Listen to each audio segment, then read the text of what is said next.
So what if I told you that ordinary people like construction workers, nurses, technicians, and factory workers, just everyday people, are quietly paying off their mortgages? Well, that's exactly what I did, even when I had one income and I was only making $60,000 a year. Yes, my wife was a stay-at-home mom and I paid my home off when I was under 40 years old.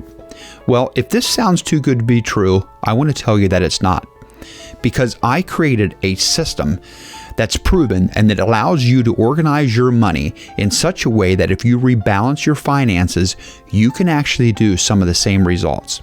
So in this video, I'm going to go over a few shifts that I think are happening in the financial market today. And I also want to go over my 5-step framework that'll pinpoint you in a way that will be able to control your finances. So make sure you stay tuned to the end of the video. So before we get started, I just want to let you know that I came up with a free download that is called my 10 Steps to Organizing Your Money.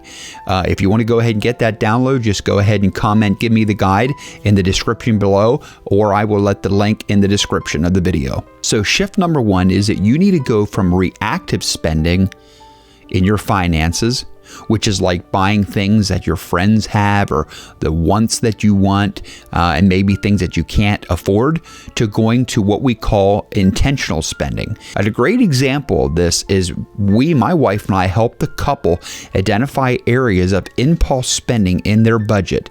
And when we shifted things around and we corrected it, we actually gave them hundreds of dollars at the end of the month that they could actually put in the bank to save up to buy a house. Now, one thing we noticed is it's not that they didn't have the money, it's just that they were not spending their money wisely, and all we had to do is tweak their budget and be able to get goals that they could accomplish, and this set them on the path to success. So shift number 2 is there is more interest in investing in the stock market and for retirement, particularly in Gen Z and millennials, than ever before. Partly because we believe that the trend is driven by understanding that investing is important, and they realize that if they get ahead of the investment curve and they have more time to invest, this is going to pay them back dividends in the end. But here's the deal. This doesn't just happen by itself.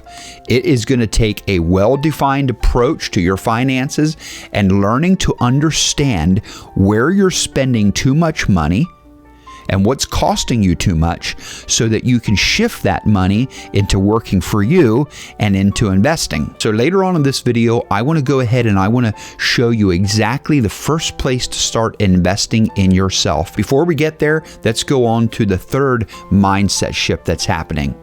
So the third shift is really about seeking help from others. There are so many people that are looking to have help in their corner to learn how to manage their money.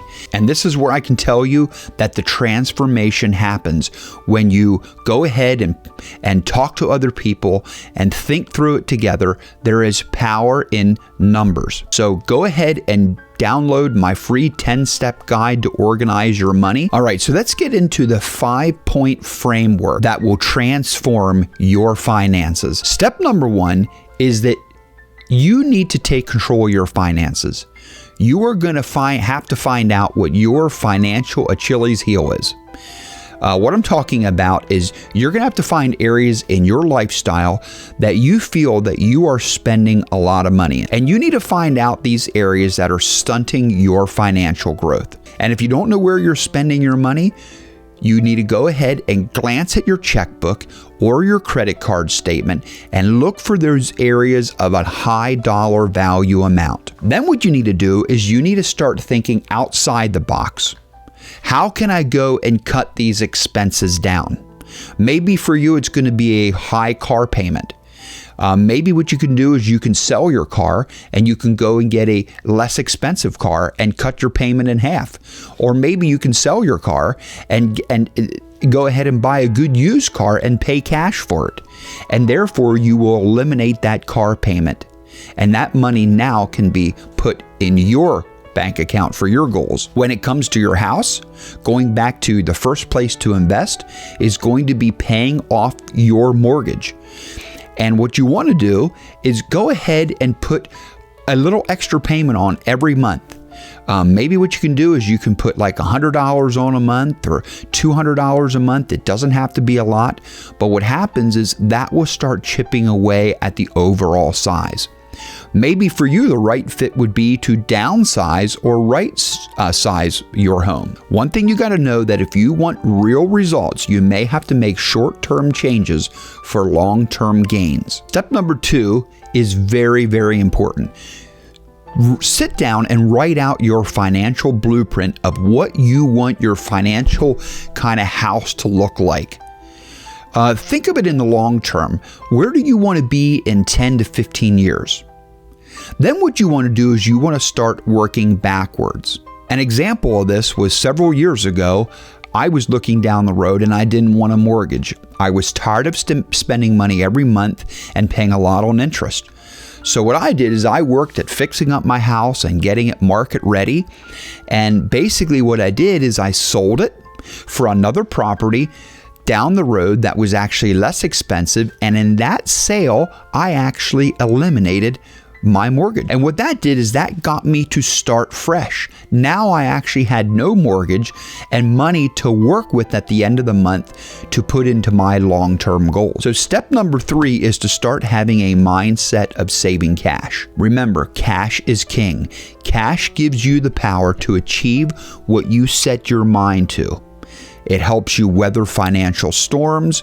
It puts you in the driver's seat when there's emergencies. And having cash on hand is just something that's very important. And what you need to do is you need to structure your finances in such a way that you cut out unnecessary spending so that that money can be paid to yourself. Unnecessary spending can be maybe going out to eat every weekend.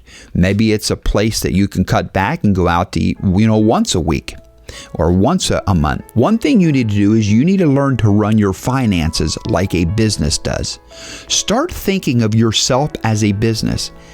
And you got to remember that at the end of the day, all businesses need to be profitable. And here's the deal. So do you. This is the concept that we call P&L, or profit and loss. And what this is this is used to determine how much money a company is making or how much money a company is losing. And that whole profit and loss strategy in your mind can be applied to yourself. I ran my personal finances for many years like a business, and I needed to be profitable at the end of the year. Whether it was $10,000 or $20,000 or $30,000 in savings. At the end of the year, I needed to be profitable. So this leads into step number 4. One thing I've learned many years ago that really simplified my money was that I use multiple bank accounts to go ahead and keep track. I know a lot of people use QuickBooks and a lot of accounts on their phone or apps on their phone, and that's fine. But a real simple way to control your spending is to set up multiple bank accounts. And I will tell you that this will keep you laser focused. So what I tell people is start with 2 savings accounts and 2 checking accounts. So the first savings account is for your emergencies. Maybe it's a 3-month or a 6-month of living expenses. This is money that you put back only for emergencies. And savings 2 is going to be for your long-term goals. That's money that you are not going to touch at all. Your checking number 1 is going to be for your daily expenses. Maybe you're going to have a debit card, a link to that account, but that is for your normal shopping, buying groceries, buying gas, and your normal expenses. Checking account 2 is going to be for your larger bills like your non-negotiables, like insurances, your home mortgage, or your car payment. Ones that will come due that you have to have the money for. And I have found that using this method of multiple bank accounts keeps you laser focused and on track with your finances. So step number 5 is very simple. Start investing. And again, I said it before, but I'm going to say it again. Start by paying off your mortgage. If you have a mortgage, your home is your largest investment, and it always goes up in value. So make extra payments, even if it's only $100 a month. Because what happens is once you get your mortgage paid down by $10,000 or $20,000, we can then look into refinancing our mortgage, and you can refinance at a lesser amount. And that will definitely go ahead and fast track you to your success of paying off your house. The other thing I tell people is try to start investing at least 5% of your paycheck into a 401k or a Roth IRA. And one thing that's nice about this is this can come right out of your paycheck. And the key is you want to start, if you're young, you want to start as early as you can, because time is going to be on your side. Time is your friend. So I really want to emphasize to all of you that are listening, you know what? It is never too late to take control of your finances. It doesn't matter what stage you're in. It doesn't matter what age you're in. Creating a financial strategy that is putting you first is one of the most important things that you can do. And remember, make sure you download my free checklist, my 10 steps to organizing your money. It's totally free. And this will help you get started on your financial journey. Make sure you comment below if this was helpful, and we will see you in the next video.